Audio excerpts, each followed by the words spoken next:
자, 지난 시간에서 14 법률행위의 효력, 다른 말로 유효 요건을 봅니다. 자, 앞서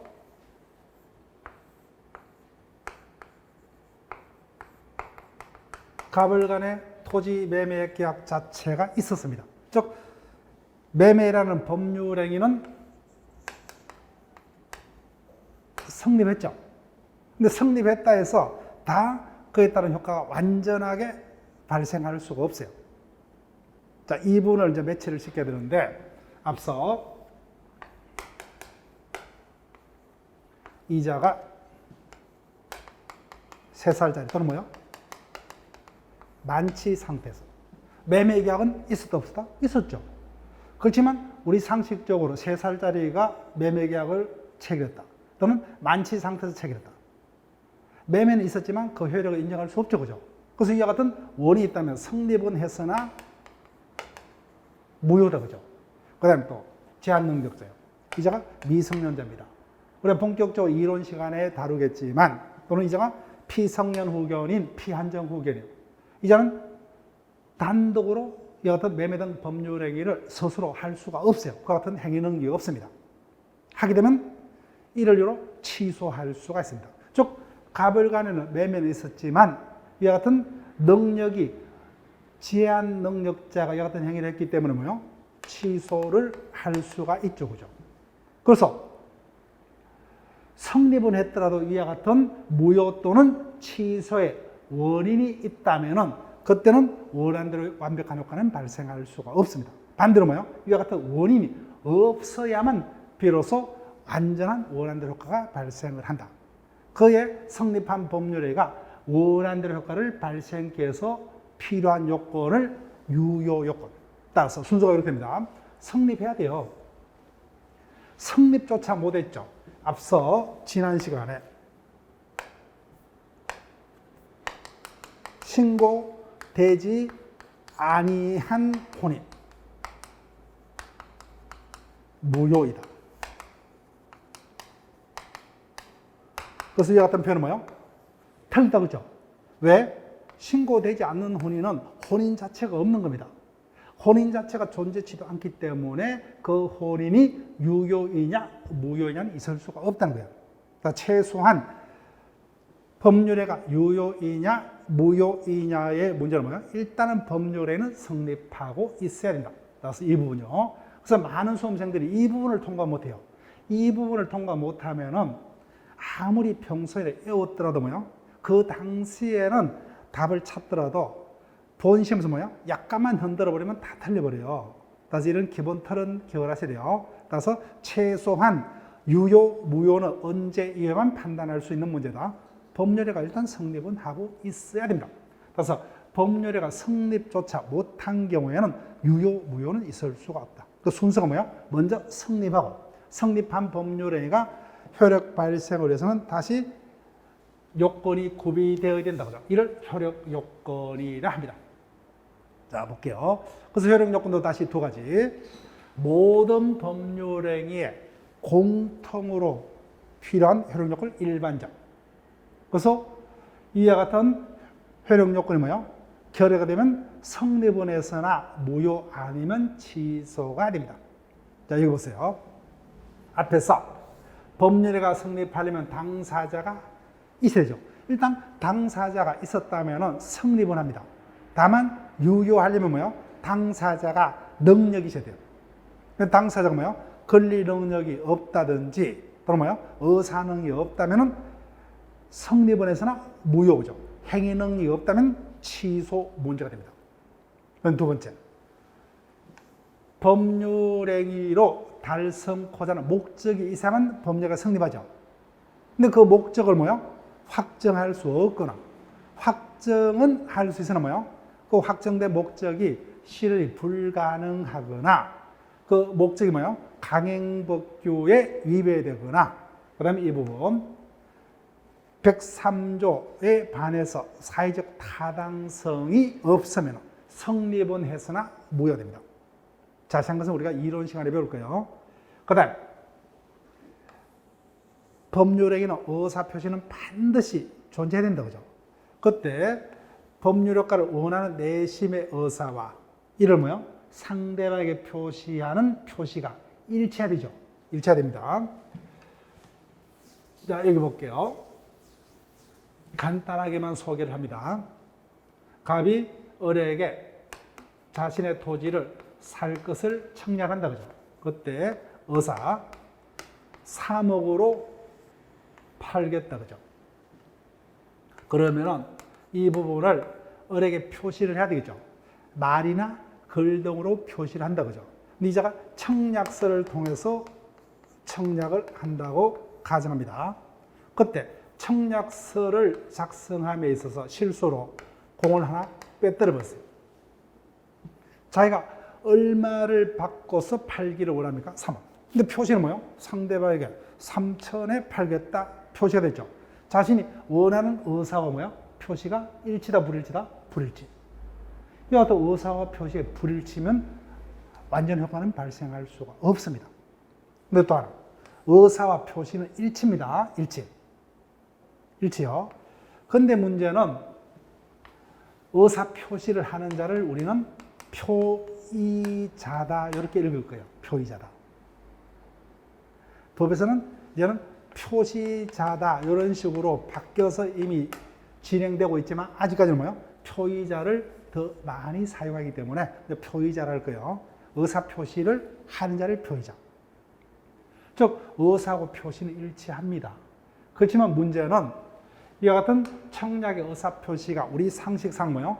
의미가 있으려면은 갑이 누구의 방해도 없는 상태에서 자신 스스로 자유롭게 3억에 을에게 팔겠다 의사를 결정하고 표시를 해야 되겠죠. 그런데 이와 같은 의사 표시가 타인의 부당한 간섭이 방해가 있었다.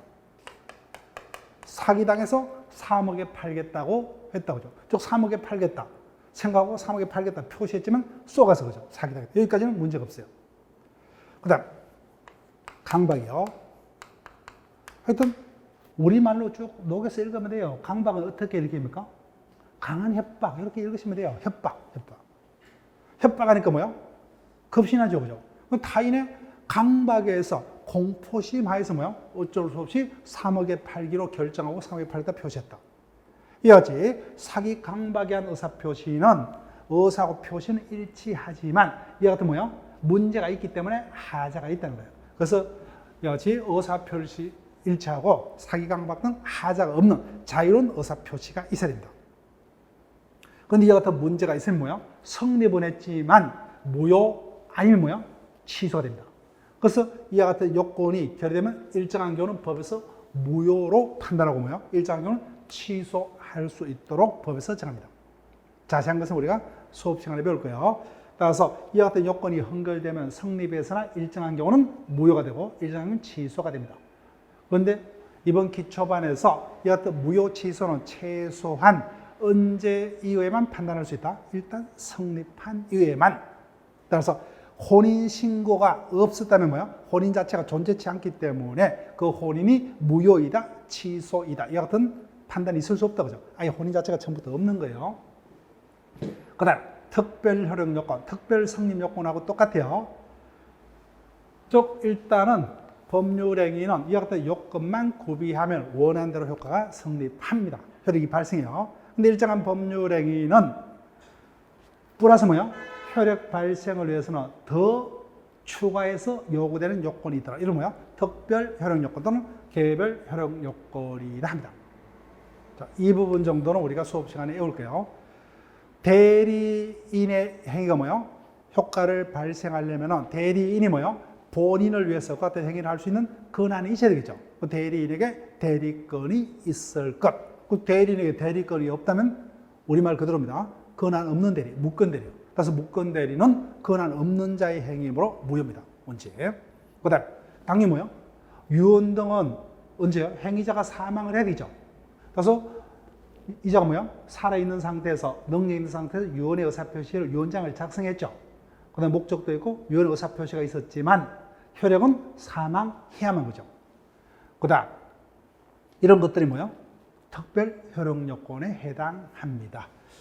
그래서 이 부분이 만약에 본격적으로 출제가 되면 쉽지 않습니다.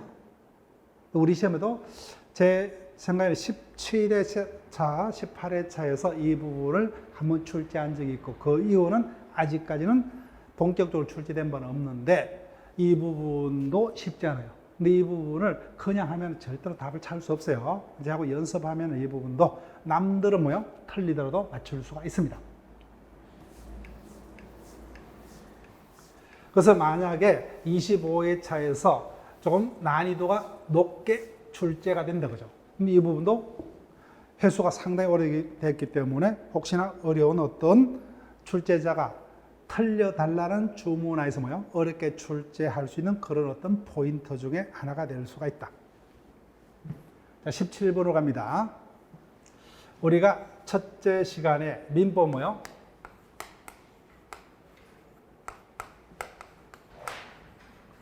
공법이 아니라 뭐요? 사법이다 그죠? 즉 사인들 간의 법률 관계를 규율하는 사법. 사법이기 때문에 사적 자치 원칙을 그 이념으로 하더라. 그렇기 때문에 민법상의 조문을 크게 임의법규, 다른 말로 뭐요? 임의규정, 강행법규, 다른 말로 강행규정으로 크게 두 가지 종류로 나누었을 때 민법은 사법이므로 사적 자치 원칙을 그 지도 이념으로 하므로 민법상의 조문은 이미 강행 중 어느 것을 원칙으로 한다? 임의조죠. 이게 원칙입니다. 당연히 민법은 사법이기 때문에 사적 자치, 즉 사적인 생활은 너희들이 원하는 대로. 그러니까 뭐예요? 임의법규입니다. 그래서 매매계약을 체결 때 매매대금을 얼마를 할 것이냐 그죠? 그 다음에 매매대금 지급의 시기, 방법을 어떻게 할 것이냐 이런 것들이 다 뭐예요? 자기들이 자유로이 합의할 수 있다 그죠? 그래서 우리는 뭐를 외워야 돼요? 이 부분을 외우는 겁니다. 이 부분.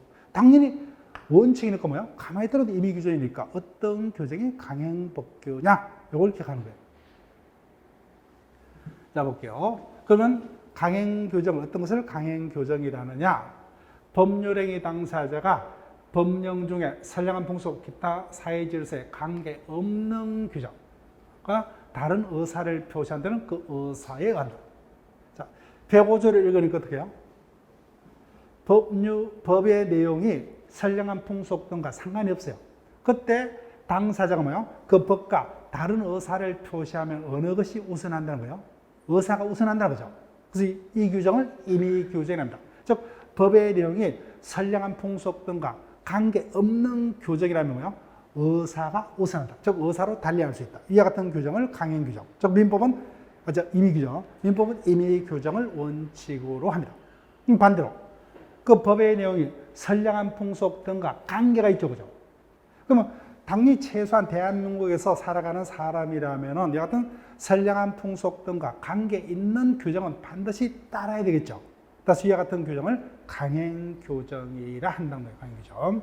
따라서 결론 뭐예요? 강행규정은 사적 자치는 허용될 수 없죠.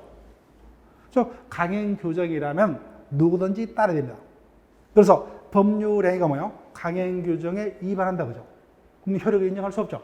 강행규정에 위반하는 법률행위는 무효. 그러면 임의규정은 뭐예요? 당사자 합의가 우선하니까 임의규정과 반대되는 의사는 뭐예요? 그대로 유효죠, 그죠? 유효. 의사가 우선합니다. 그다음. 그래서 민법상의 조문은 크게 강행규정과 임의규정으로 나뉘는데 학자들은 뭐예요? 다시 강행규정을 다시 효력규정과 단속규정 두 가지로 나눕니다. 민법상의 강행규정은 다 여기입니다. 단속규정은 민법에는 없어요. 네. 주로 경찰행정법규에 있습니다. 즉 앞에서 강행규정에 반해있는 무효라고 그랬죠. 즉 민법상의 강행법규는 다 효력규정으로 되어 있어요. 효력규정. 따라서 그 규정에 반하면 무효예요. 근데 경찰행정법규에는 어떤 게 있느냐? 예를 들게 되면 대표적인 게 뭐가 음식적 영업행위, 뭐가 숙박업행위. 상식적으로 생각해 보세요. 내가 음식점 허가도 받지 않고 음식 장사를 합니다. 발각되면 당연히 처벌받겠죠. 그렇지만 음식을 팔았기 때문에 당연히 그 대금은 받을 수 있다 없다?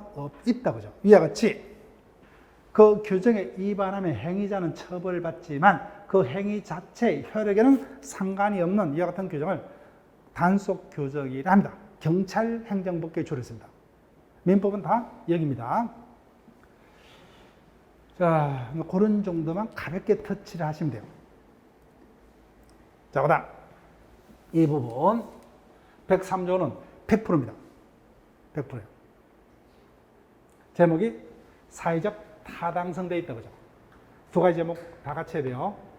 다른 말로 반사회 질서의 법률행위 되어 있죠. 이것을 줄여서 뭐요? 반사회 질서 행위 이렇게 읽고 있습니다. 자, 그럼 반사회 질서 행위 표현은 못하지만 사회 질서에 반하는 법률행위라는 의미겠죠, 그죠? 자, 물어볼게요. 법은 크게 두 가지 임의법규와 강행법규로 나뉜다, 그죠? 우리 법은 성문법주의로 되어 있다, 불문법주의로 되어 있다. 성문법주의로 되어 있고 대부분의 중요한 법은 다 누가요? 국회에서 만들죠. 근데 국회에서 우리 사회에서 일어나는 어떤 분쟁을 예상해서 최대한 강행법규를 마련하려고 애는 쓰겠죠. 그렇지만 성문법주의를 취하고 있기 때문에 모든 예상 가능한 경우를 다 예상해서 빠짐없이 모든 법조문을 완벽 무결하게 만들어낸다는 것은 가능하다, 불가능하다? 불가능. 그래서 사회에서 일단 사건은 생겼지만 그 사건을 직접적으로 해결할 수 있는 강행 규정이 없는 경우 뭐야? 반드시 생길 수밖에 없다, 그죠? 그때 그 부분의 유효, 무효를 판단하기 위해서 이와 같은 조문을 둡니다. 해볼게요. 선량한 풍속 기타 사회 질서에 위반한 사항을 내관한 법률행위는 무효로 한다. 즉 법률행위가 뭐요? 성립했지만 그 법률행위가 사회 질서에 반하는 것을 뭐요? 목적으로 하고 있다면 그 법률행위 효력은 무효로 하겠다. 자, 그럼 볼게요. 103조를 봤을 때 느낌이 어떠한 행위가 103조 위반으로 무효가 되는지 그 부분이 우리 머릿속에 확연하게 떠오른다, 떠오르지 않다? 전혀 안 떠오르죠, 그죠? 상당히 뭐야? 뜬구름 잡는 식으로 되어 있죠, 그죠? 추상적 내용으로 되어 있어요. 자, 우리가 일반적으로 예상하는 조문이 이거죠. 내가 토지가 있다면 건물을 짓고자 합니다. 근데 그 지역이 뭐야? 내가 가지고 있는 지역이 어느 지역이냐, 그죠? 도시 지역이냐, 농촌 지역이냐, 뭐 여러 가지 지역이 있겠죠, 그죠? 그 지역 내에서 어떤 높이에, 어떤 종류의 건축을 짓고 싶다, 그죠? 지으려면 시장, 군수, 구청장의 인허가를 받아서 몇 년 내에, 그죠? 착공하고 준공검사까지 위반하게 되면 어떠한 제재를 받겠다. 그럼 읽으면은 그 요건 효과가 뭐야? 확연하게 머릿속에 구체적으로 떨어지죠, 그죠? 즉, 이와 같은 조항은 뭐야? 구체적이다 이렇게 표현할 수 있겠죠, 그죠? 근데 이 부분은 그냥 뜬구름 잡는 식으로 되어 있죠. 그 내용이 아주 추상적. 그다음 매매 등의 어떤 분쟁이 있다면은 그 분쟁을 해결하기 위해서 563조 이하의 뭐야? 아주 많은 숫자의 조문을 둡니다. 근데 임대차의 분쟁이 있다면 그에 대해서 뭐야? 임대차 파트에서 조문을 두고 있죠. 그럼 이와 같은 매매 파트에서 규정된 개별 조항들이라든지 임대차 파트에서 규정된 개별 조항들은 우리 사회에서 일어난 사건들 중 임대차 파트에서 규정된 조항들은 어떤 사건까지만 규율합니까? 임대차의 분쟁만 보죠. 매매에 적혀있는 조항들은 뭐야? 매매 사건만. 이해하지? 개별 사건에 적용되는 조항들은 뭐야? 개별 조항. 그런데 103조는 뭐야? 매매 등 개별 사건에만 적용됩니까? 우리 사회에서는 모든 사건들에 다 두루두루 적용돼요. 두루두루 적용. 이를 개별과 반대로 뭐예요? 일반이라는 거죠. 특별, 일반. 일반법과 특별법의 관계입니다. 그래서 대표적인 뭐예요? 추상적인 내용으로 되어 있는 일반 조항에 해당합니다. 자, 볼게요. 개별 강행법규를 다 일일이 완벽하게 마련한다는 것은 불가능합니다. 불가능해요. 그래서 대표적인 게 103조 위반의 대표적인 게 첫 계약이요. 처벌 두기라는 계약을 당사자이 체결했죠. 우리 가족법 어디를 보더라도 배우자 있는 자가 뭐요? 처벌 두기라는 계약은 할 수 없다. 이와 같은 규정 자체가 없어요. 그렇지만 남녀 평등을 바탕으로 우리는 일부 일처제를 취하고 있다 그죠? 이슬람 사회가 아니죠, 그죠? 그럼 일부 일처제 하에서는 당연히 배우자 있는 자는 배우자 아닌 자를 다시 처부로 하는 계약은 인정될 수 있다 없다? 없다. 저기와 같이 뭐요? 개별 강행 규정 없지만 그와 같은 내용의 법률행위는 동시대를 살고 있는 국민들의 윤리 감정에 반해서 그죠? 사회 질서에 반하기 때문에 그 효과는 인정할 수 없다. 근데 추상적으로 되어 있기 때문에 이 같은 당사의 법률의가 103조 위반으로 유효이다, 무효이다 하면서 최종적으로 누가 판단합니까? 법원에서 판단한 거예요. 자, 근데 기준이 뭐예요? 기준이 선량한 풍속 기타 사회 질서죠. 양자의 관계는 고민하지 마시고 선량한 풍속을 이렇게 읽으시면 돼요.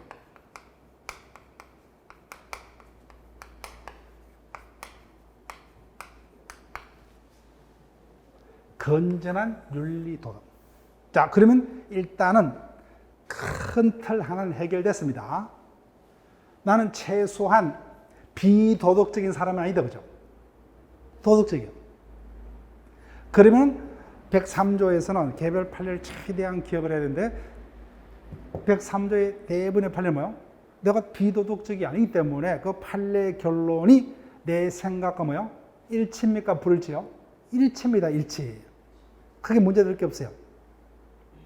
근데 문제는 주의할 게 있어요. 이때 도덕은 뭐예요?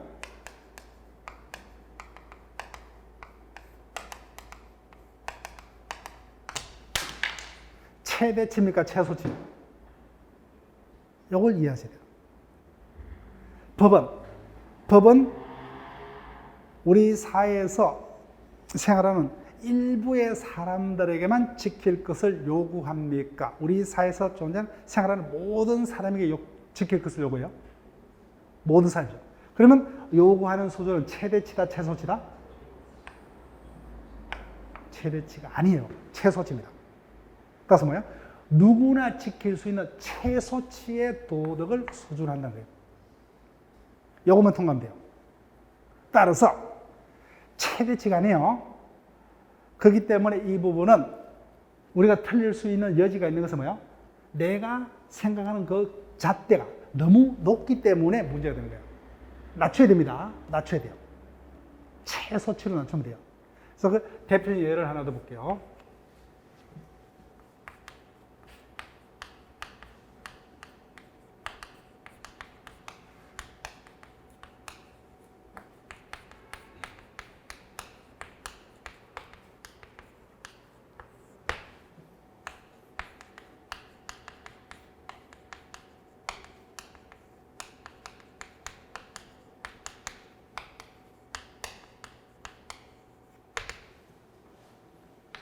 세금을 포탈하기 위해서 재산을 숨깁니다. 채권자의 강제 집행을 뭐요? 면할 몫으로 재산을 빼돌려요. 반도덕적 맞죠? 근데 이게 뭐요? 여기냐는 겁니다. 여기에 입이 되면 뭐요? 이와 같은 행위는 무효입니다. 근데 여기에 입이 되지 않고 여기라면 뭐요? 오늘 유효예요. 처벌은 받겠지만. 그래서 제가 어디다가 기준하면서요? 여기다 기준하면서 그죠? 근데 우리가 이 부분 청문회 등을 보니까 대부분의 고위공직자들이 이 부분도 통과를 한다, 못 통과한다? 못 통과죠. 부동산을 샀어요. 매도하면 양도세죠. 대부분 어떻게 돼요? 다운계약서 작성하죠. 이거잖아요. 자기는 어떻게 좋아합니까? 절세다, 그죠? 절세가 아니라 탈세죠, 그죠? 그렇지만 처벌은 받겠지만 거래라는 행위 자체가 유효다, 무효다? 유효란 거예요. 다 최소한이에요, 최소한. 우리는 잘못해서 뭐예요? 최대치로 오해를 합니다. 그래서 법은 누구나 지켜야 되기 때문에 103조에 기재되는 윤리 도덕 수준은 뭐야? 누구든지 지킬 수 있는 최소한의 도덕 수준. 그 대부분의 판례는 오히려 문제가 되는 게 내가 생각하는 그 잣대가 너무 높기 때문에 문제입니다. 그 잣대를 낮춰야 돼요. 자, 그러면 대부분 나는 뭐야? 이미 여기를 생각하고 있어요. 근데 이 부분도 통과 못한 것은 뭐야? 내 생각에 따라서 당연히 무효겠죠. 당연히 무효입니다. 당연히 뭐야? 나는 최대치를 건데, 그죠? 여기도 통과 못하는 게 무효죠, 그죠? 네. 누구나 지키는 최소한의 위반이 무효입니다. 그러면 교재 소개된 판례를 읽으면은 다 당연히 무효라는 것은 뭐야? 내 생각에도 무효예요. 근데 문제는 내가 봤을 때는 무효인 것 같다, 그죠? 근데 판례는 뭐야? 무효가 아니라 103조 위반은 아니다, 그죠? 다른 어떤 무효 사유가 있다면 모르겠지만 최소한 103조 위반은 아니라는 겁니다. 내가 봤을 때는 반도덕적으로 무효여야 될 것 같은데. 그러면 103조에는 엄청난 판례들이 교과서에 소개될 거예요. 그럼 뭐만 정확히 외우면 돼요? 이 부분만 외우면 되는 거예요, 이 부분. 그러면 숫자가 뭐야? 확 줄어듭니다. 10개 미만으로. 나머지는 당연히 뭐야? 내가 비도덕적이 아니기 때문에 당연히 내 생각과 똑같아요. 똑같습니다. 다만 문제가 나의 도덕 수준이 너무 높기 때문에 내 생각을 고집하면 103조 위반으로 무효가 되어야 하겠지만 판례가 요구하는 도덕 수준은 최소치이기 때문에 반도덕적이라도 뭐야? 103조까지 위반 아니다는 판례들이 있습니다. 그 판례들을 기억해야 돼요. 대표적인 이겁니다. 각종 세금을 포탈하기 위해서 뭐 다운계약서를 작성한다든지, 그죠? 또는 복부인들이 재개발 딱지를 마구 사죠, 그죠? 당연히 도덕적 비난받지만 103조 위반까지는 아니라는 겁니다. 아니다. 그래서 결론적으로 법률행위가 있었지만 그 법률행위가 뭐예요? 103조에서 요구하는 윤리적 수준에 미치지 못하면 그와 같은 행위는 반사회 질서, 사회 질서에 반하는 행위이기 때문에 무효이다는 겁니다. 그 다음, 불공정 행위.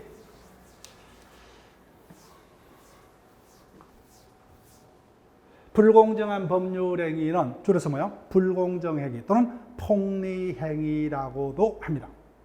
내용을 보니까 104조는 103조의 반사회 질서 법률 행위의 예시 규정이다, 이런 말이 적혔죠, 그죠? 이 자체를 지문하진 않아요. 네. 그러면 요것만 있더라도 어떤 느낌이요? 폭리 행위는 103조 반사회 질서와 똑같이 뭐야? 반윤리적 행위 중에 하나라는 겁니다. 그런데 양자의 관계가 뭐예요? 103조는 모든 반윤리적 행위를 다 모아둔 것에 해당하고, 폭리행위는 뭐예요? 반윤리적 행위 중 폭리행위라는 것을 따로 뽑아서 하나의 조문으로 한 겁니다. 그래서 이게 뭐예요? 모든 것을 모아뒀으니까 이거는 일반 규정, 104조는 개별 규정. 네, 그런 의미입니다. 그래서 먼저 순서가 이렇게 돼요. 폭리행위가 먼저 성립한지 검토하고, 성립하면 폭리행위로서 무효입니다. 근데 폭리행위가 성립지 않더라도 뭐예요? 103조 판단해서 103조 위반이면 무효가 된다. 이런 논리인데 거기까지는 필요 없어요. 자, 그러면 여기 볼게요.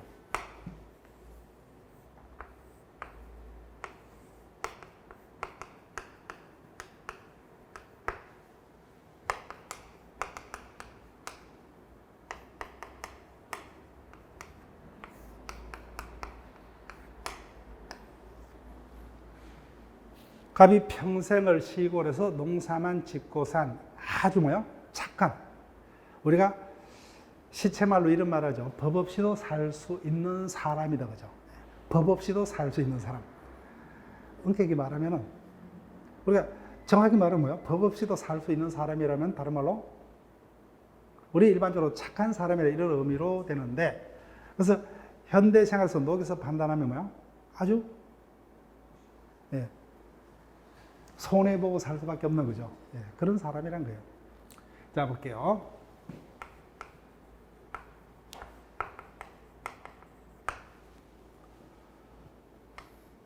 갑에게는 A라는 자식이 한 명 있습니다.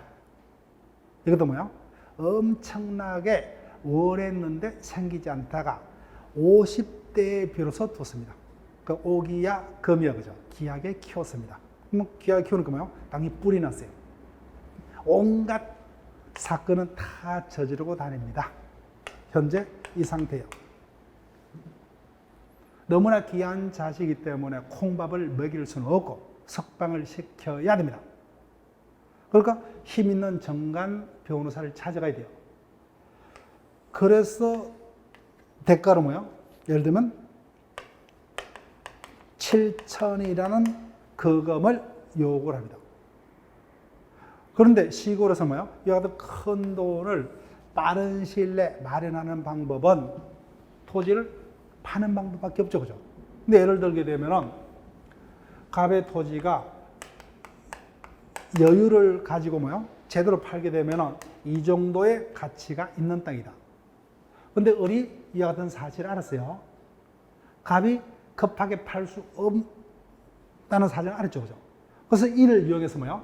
마구마구 가격을 후려쳐서 7천 주고 매수해서 등기까지 넘겼다. 상식적으로 볼게요. 갑을 간에 매매가 있었죠. 그렇지만 우리는 이 같은 매매의 효력을 인정할 수 있다 없다? 없다. 없다가 뭐예요? 얘기입니다. 자 보세요. 당사의 궁박. 궁박은 엄격하게 단어를 뭐예요? 그대로 국어 사전을 찾으면은 벗어날 길이 없는 급박한 공궁을 말합니다. 그렇게 올 필요 없어요. 하여튼 어려움에 빠져 있다 그죠? 경솔 또는이요. 자, 104조는 출제가 되면은 조문을 포섭하는 문제예요. 자, 여기서 볼게요. 궁박, 경솔 또는이니까 또는 무경. 그럼 불공정 법률회가 되려면은 궁박, 경솔, 무경음이 모두 한꺼번에 존재를 해야 된다. 하나만 존재하면 좋겠다. 또는으로 되어 있잖아요. 그죠? 따라서 갑을 간에 매매가 있었는데 그 매매가 궁박 상태에서 빠져서 이루어졌던 뭐예요? 경솔하게 진행됐던 무경험한 상태에서 진행됐던 그 원인 중 하나만 있으면 좋겠습니다. 이라여 현저하게 공정성을 잃었다. 자, 보세요. 정상적으로 얼마야? 10억. 그런데 을이 갑에, 지금 갑은 어떤 상태입니까? 무경험이라고 볼 수도 있고, 그죠? 시골에서 농사만 짓다는 거죠. 그보다는 아주 지금 급하게 팔 수밖에 없는 궁박이죠. 근데 궁박 앞에다가 보세요. 경제적 궁박이라는 제한 문구 있었어요? 없죠. 그러니까 뭐요? 궁박은 어떠한 궁박이 됐든지는 문제가 안 되죠. 그러니까 모든 궁박이요. 이런 것을 연습만 하면 쉬워요. 그래서 제일 많이 뜨는 게 궁박은 경제적 궁박의 하나다. 어디 경제적 궁박이라는 제한 문구 없죠, 그죠? 그럼에도 쏘가 넘어간다는 거예요. 그러니까 평소에 우리가 신경을 써야 돼요. 궁박 앞에는 어떠한 제한도 없어요. 그럼 궁박이면 뭐야? 끝난다는 겁니다. 궁박이 원인이 뭐냐 안 따집니다. 그 다음에 무경. 무경험도 앞에 제한 문구 없죠, 그죠? 선천적인 무경험이 됐던 또는 뭐야? 후천적인 무경험이 됐던 안 따져요. 네. 이와 같은 궁박 등으로 해서 현저하게 불공정하게 뭐야? 매매라는 법령이 있었다면 그 매매의 효력은 부정된다, 그죠? 이를 불공정한 법률행위, 다른 말로 폭리행위라 합니다. 그 폭리행위가 되려면 뭐요? 갑이 궁박 등의 어느 하나의 사정에 놓여 있어야 되고, 그 다음에 두 번째, 그죠? 상대방이 이를 편성해서, 그죠? 이용해서 폭리를 취하는 이와 같은 관계가 성립이 돼야 됩니다. 인정이 되면 무효입니다. 자, 그러면 본격적으로는 그때 수업 시간에 보겠지만 위와 같은 요건들이 다 인정이 되면 무효입니다. 자, 그럼 상식상 이와 같은 매매가 있었어요. 당연히 을은 폭리자입니다. 폭리자는 엄청난 이득을 취하는데 각각의 매매를 무효라고 주장하겠습니까? 유효라고 주장했어요? 유효죠. 갑은 무효라고 주장했죠. 그래서 법정에서 다툼이 있으니까 그 요건 사실이 입증이 돼야 돼요. 그래서 매매는 있었지만 그 매매가 이와 같은 궁박 등으로 해서 현저하게 불공정하게 이루어졌다. 이 사실이 모두 입증이 되어야 합니다. 입증이 되면 뭐야? 무효. 민법은 실체법이라고 그러죠. 그래서 이와 같은 불공정한 매매가 원인이 인정되면 비로소 법률 효과는 무효. 그럼 이와 같은 사실을 다 누가 입증을 해야 되냐입니다. 자, 앞으로 뭐야? 일단은 큰 틀은 요거예요.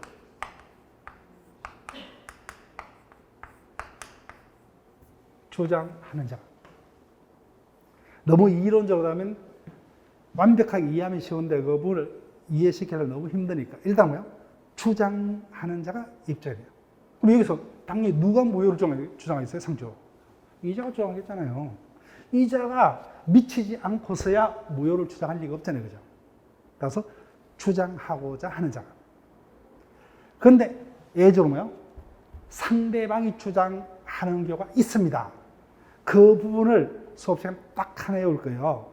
나머지는 뭐야? 주장자가 이렇게 하면 돼요. 유효, 무효 중 뭐야? 무효가 다툼이 있다면 뭐야? 무효를 주장하는 자. 그럼 그러면서 누가 무효를 주장하겠느냐? 그거는 상대로 판단할 수 있죠. 그죠? 그럼 취소는 뭐야? 취소 사유가 입증이 돼요. 당연히 취소는 누가요? 취소하고자 하는 자가, 그렇게 판단하면 돼요. 근데 딱 하나, 상대방이. 근데 그것만 신경 쓰면 나머지는 주장자가. 그럼 주장자가 누구냐만 판단하면 돼요. 상식적으로. 이 경우 무효는 뭐야? 당연히 미치지 않고서야 갑이 무효를 주장할 것이고, 취소는 뭐야? 취소하고자 하는 자죠. 취소권자가 취소 사유를 입증할 것이다. 그렇게 쉽게 가면 돼요. 그냥 우리가 교과서를 보고 하나 이해를 하려고 이렇게 하려면 뭐야? 그 부분이 계속해서 힘들고 시험 장소에서 뭐야? 엉뚱하게 생각해서 엉뚱한 답을 찾습니다. 자, 법률행위 해석으로 갑니다.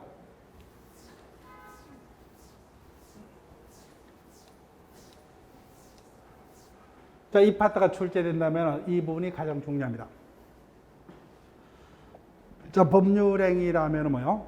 매매 등 자신들이 원하는 대로의 어떤 법률 효과를 발생케 하는 것을 통해서 법률행위를 하는데, 해석이라면 당의 법률행위를 통해서 달성하고자 하는 목적을 밝히는 것을 말합니다. 결론. 원하는 바는 의사표시에 있기 때문에 결론. 법률행위 해석이라면 의사표시의 해석에 문제가 됩니다. 자, 해석의 방법은 자연적 해석, 규범적 해석, 보충적 해석이 있습니다. 자, 그 개념을 설명드릴게요. 자, 먼저 자연적 해석. 자, 요 예를 보세요.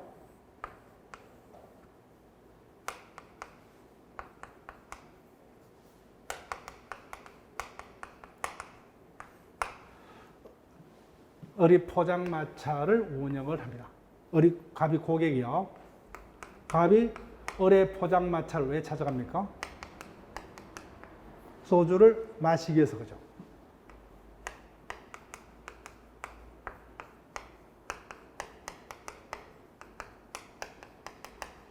두꺼비 한 마리 달랍니다. 갑이 어리에게 원하는 바는 뭐죠? 소주죠, 그죠? 근데 표시는 두꺼비. 그러면 어리 갑의 두꺼비 한 마리 달라는 이야기에 대해서 갑의 탁자 위에다가 뭘 올려줍니까? 소주를 올려주죠. 이와 같은 해석은 뭐예요? 자연적 해석이라 합니다. 해석. 의사 표시를 하는 자는 뭐예요? 표의자. 자, 보세요. 의사 표시라는 것은 뭐예요? 표의자의 의사를 상대방에게 전달하는 게 의사 표시예요. 그게 뭐예요? 전달이 됐다면 끝난 겁니다.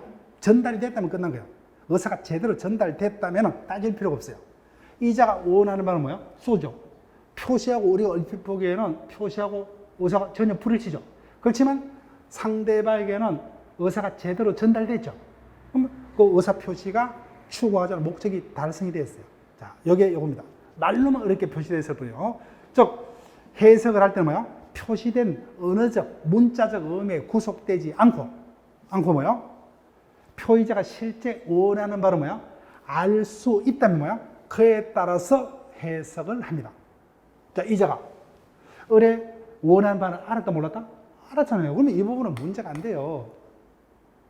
저 의사 표시라는 것은 이자의 의사를 전달하는 거예요. 그래서 표시가 어떠하는 간에 뭐야? 제대로 전달됐다면 역할은 다 된 거예요.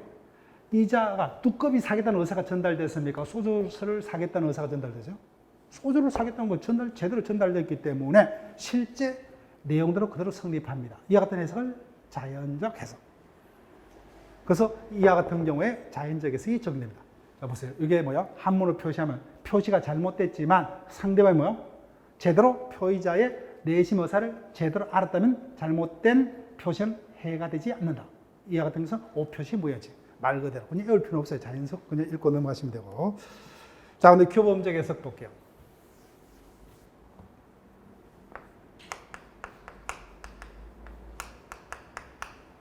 가정주부입니다. 자, 현재 예를 들면 극단적인 예를 듭니다. 국민들이 너무 생활이 어렵기 때문에 그 실험을 달리기 위해서 뭐요? 술에다 의지하다 보니까 술로 인한 폐해가 너무 극심해요. 그래서 우리 인류사적으로 근대에 와서는 뭐요? 금주령이 미국 대공황전에 한번 우리가 봤던 적이 있죠, 그죠? 예전에는 뭐 전시되는 데는 많았겠지만은 그래서 근래에는 미국에서 금주령이 아마 그때 있었어요. 그래서 그때 역설적으로 뭐야? 마피아들이 엄청나게 밀주를 생산해서 자금을 끌어모았죠, 그죠? 그렇게 됩니다. 그래서 국가에서 금주령을 내렸습니다. 근데 갑이라는 자는 하루라도 뭐야? 소주 없이는 살이 떨려서, 손발이 떨려서 살 수가 없어요. 그래서 소주 한 박스를 구입하고자 자신이 살고 있는 동네에다가 뭐요? 게시판에다가 두꺼비 한 박스를 100만 원에 구입하겠다 광고를 합니다. 실제 원하는 바는 두꺼비가 아니죠. 소주 한 박스입니다. 근데 표시는 뭐예요? 두꺼비 한 박스. 의사와 표시가 불일치합니다. 근데 앞서하고 달리 뭐예요? 가정주부는 소주 한 박스를 구입하겠다는 갑의 의사를 안다 모른다? 모르죠. 그 점이 자연적 해석하고 전혀 다른 거예요. 즉 의사와 표시가 불일치할 때 상대방이 이를 모른다. 알면은 문제 없죠. 그죠? 알면은 그냥 실제 의사들. 상대방이 이를 모를 때 상대방을 보호하기 위해서 뭐요? 표시된 대로 성립을 인정합니다. 이를 규범적 해석. 따라서 규범적 해석이 되려면 반드시 누가 존재해야 된다? 상대방. 네, 이렇게 돼요.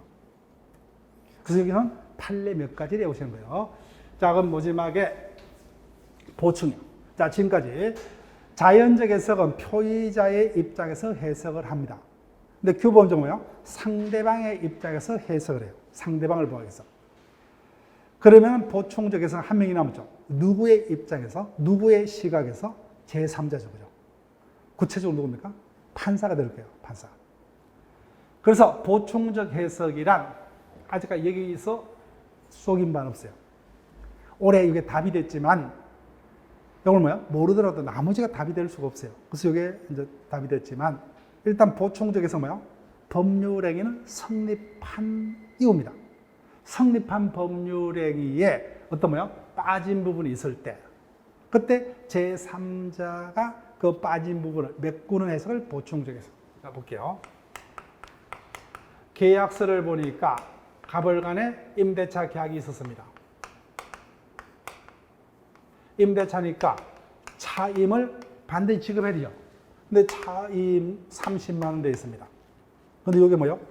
월인지 연인지가 구분이 안 돼 있어요. 즉 갑을 간의 임대차 계약은 성립했죠. 근데 그 내용 중 일부가 빠져 있습니다. 빠져 있어요.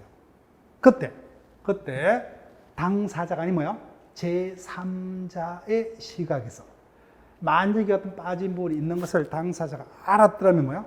알았더라면 이건 뭐야? 가정이죠. 알았다면 가졌을 가상적 의사표시를 제3자의 시각에서 메꿔주는 해석을 보충이라고 합니다. 그럼 제3자, 내가 제3자입니다. 그럼 당연히 월이겠습니까? 연이겠어요? 당연히 월이겠죠. 그죠?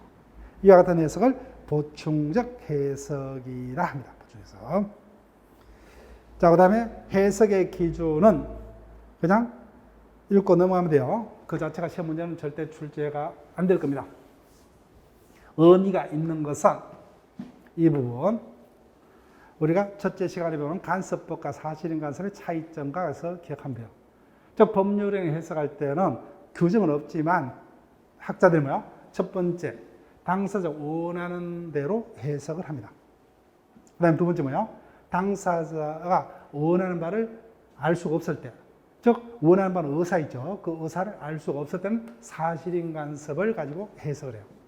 그 다음에 사실인간섭도 없을 때 임의법규. 그 다음에 마지막에 조립니다. 신의책에 따라서 해석을 합니다. 자, 그럼 지금까지 우리가 둘째 주에는 뭐요? 권리 주체를 중심으로 그 다음에 법률 사실이라는 개념, 그다음에 법률 행위와 그래서 103조와 104조 문제, 의사표시와 관한 자연적 해석, 규범적 해석 등에 관한 어떤 개념들을 살폈습니다.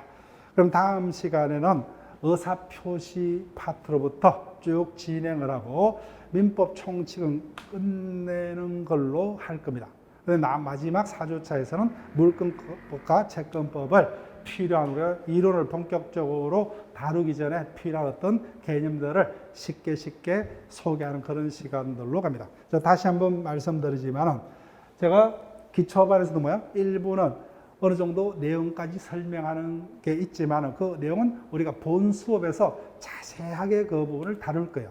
그래서 앞으로 그렇게 진행될 것이 아니라 일부 소개 정도로만 여러분이 느끼시고 그 내용은 초심자들은 절대 알아들 수 없다 그죠. 그래서 그 개념 이번 기초 시간은 일단은 그 개념 용어에 친숙해지자, 즉 쉽게 말하면 친해지자. 여기다가 어떤 목적 의식을 두고 있는 시간이기 때문에 그런 식으로 알든 모르든 여러분들이 쭉 따라오시는 걸로 하고, 다시 모른다 해서 뭐예요? 그 내용을 검토해서 복습하겠다 하지 마세요. 본격적으로는 이와 같은 토대하에 여러분들이 복습과 예습은 기본 이론 시간부터 진행을 하신다, 이렇게 보시면 됩니다. 자, 그러면 2주차 기초 강의는 이것으로 마칩니다. 수고하셨습니다.